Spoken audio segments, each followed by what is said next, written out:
Bhojpuri संगनी channel में आप सबके हार्दिक स्वागत बा।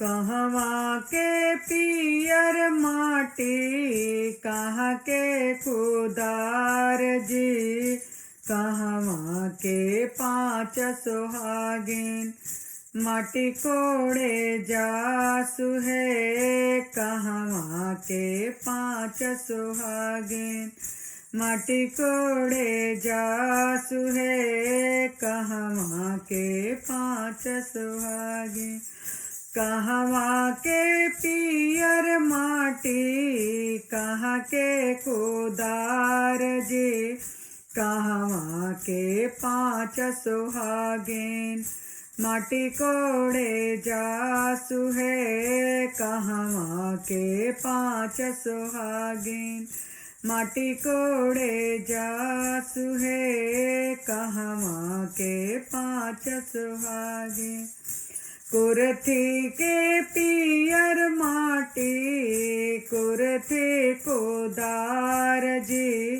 कुरथी के पाँच सुहागिन माटी कोड़े जासु है। कुरथी के पाँच सुहागिन माटी कोड़े जासु है। कुरथी के पाँच सुहागिन कुरथी के पियर माटी कुरथी कुदार जी, कुरथी के पाँच सुहागिन माटी कोड़े जासु है। कुरथी के पाँच सुहागिन माटी कोड़े जासु है। कुरथी के पाँच सुहागिन माटी कोड़े जासु है। कुरथी के पाँच सुहागिन।